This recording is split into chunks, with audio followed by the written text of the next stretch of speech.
and welcome to today's video, the executive summary on the state of FinOps maturity.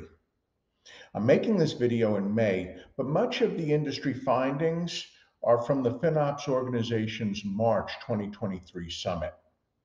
The purpose of this video is to give you a quick overview of the current state of FinOps maturity across all industries. I've included an explanation of the 3 stages of maturity, what you can expect as far as results while you're in that stage, as well as some general next steps to progress to the next stage. I'll touch on general salary levels for the FinOps professionals, and I'll be releasing a more in-depth salary survey in coming weeks.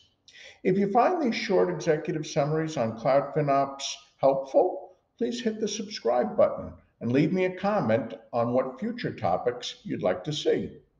Thanks.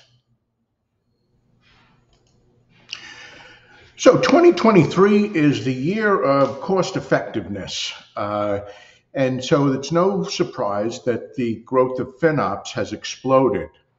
This video is going to help you see how you stack up to the rest of the industry. So this was the result of a survey that the FinOps organization did in March of 2023. And it characterized, or it had the members characterize where they felt their FinOps practice was in perspective to the 3 stages of maturity: crawl, walk, and run. The good news is that 2/3 of the respondents indicated that their practice was still in the crawl stage.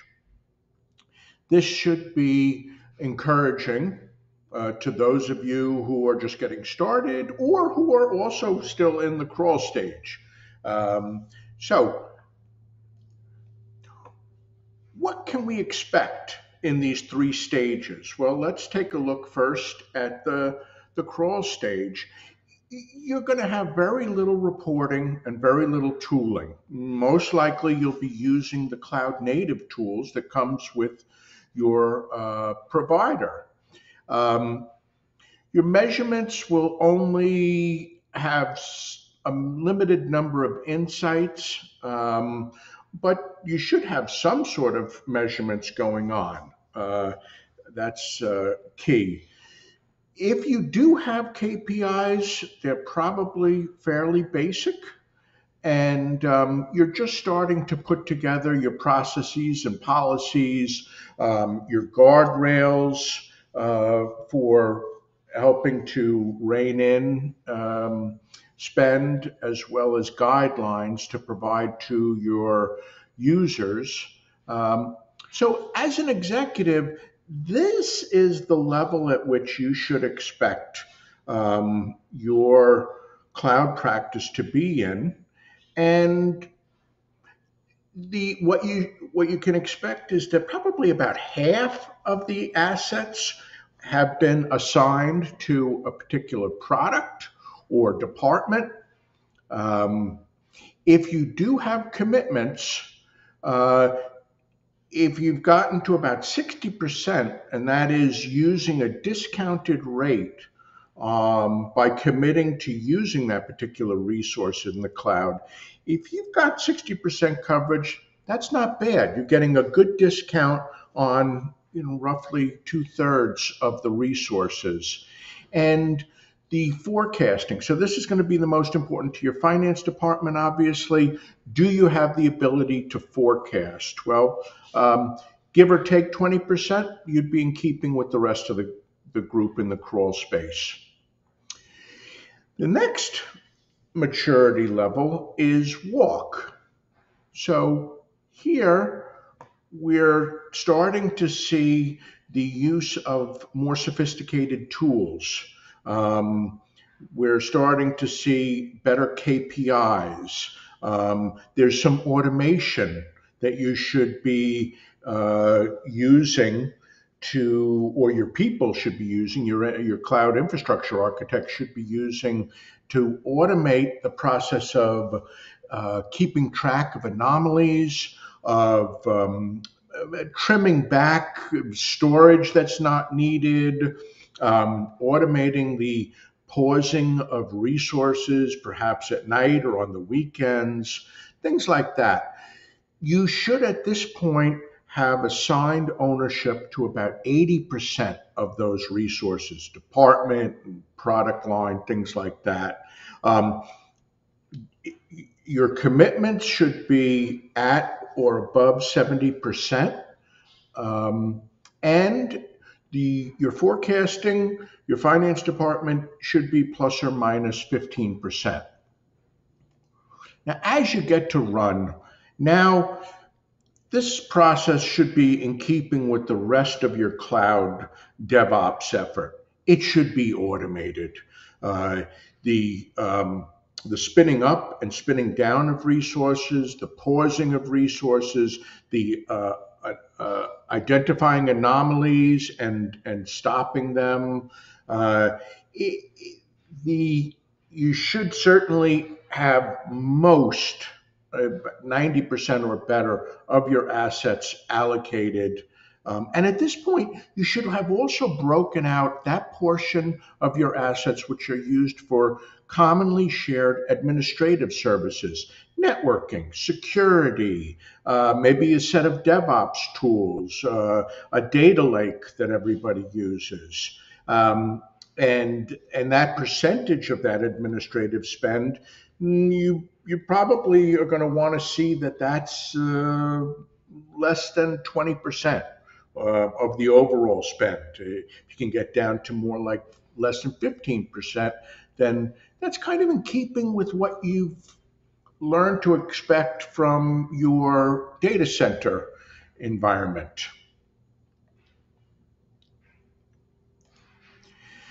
So, as a general rule, this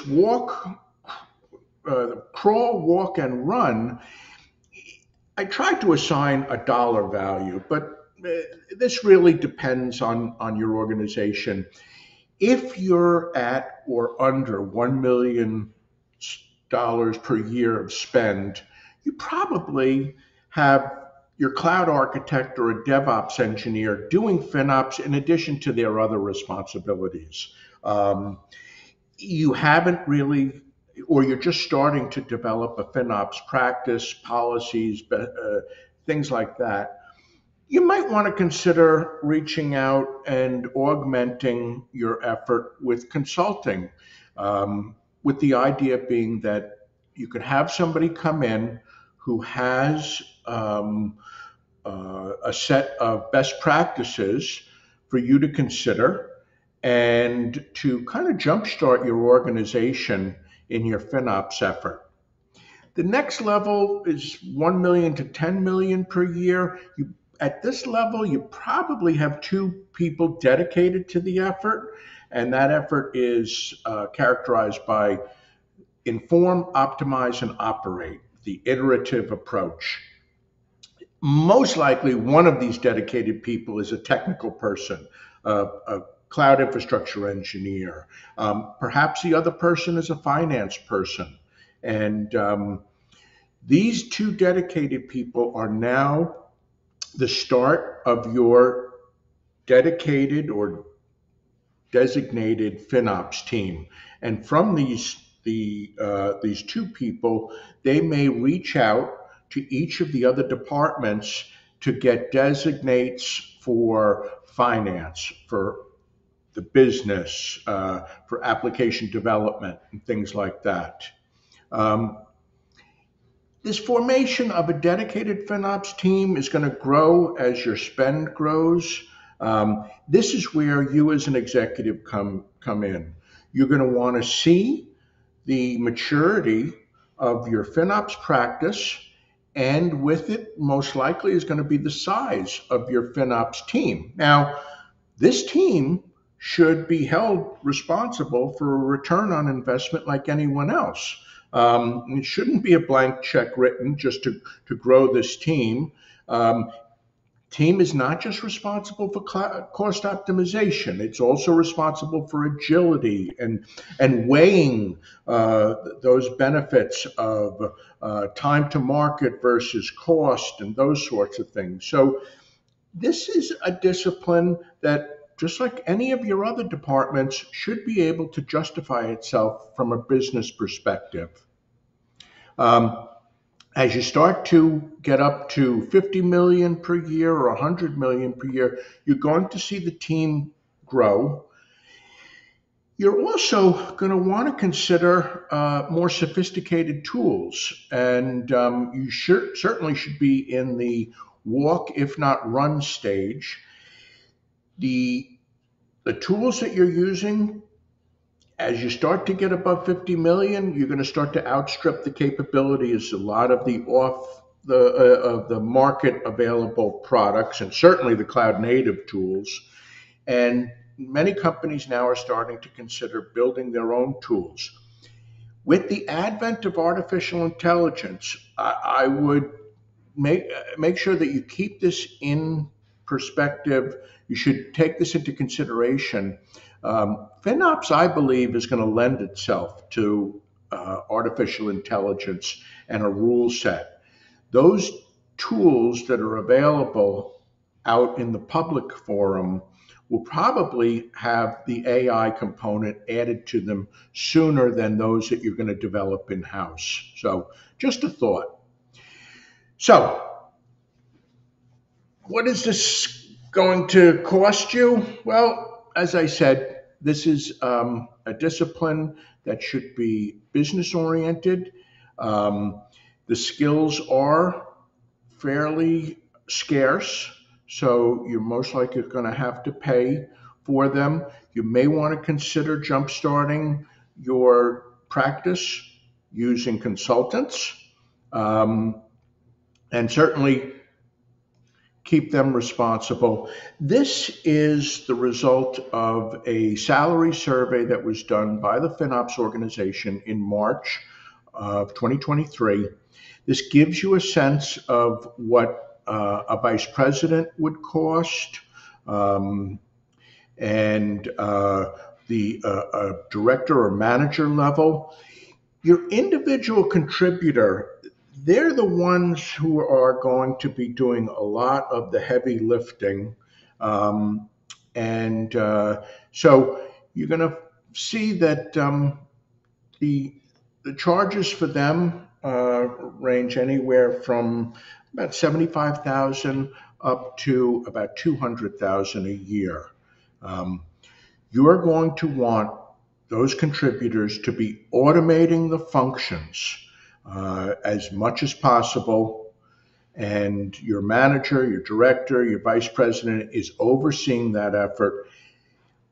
As is the cloud way of doing things, everything should eventually get automated. Those people who are doing the service should automate themselves out of the day-to-day measurement and reporting and move up into more sophisticated services.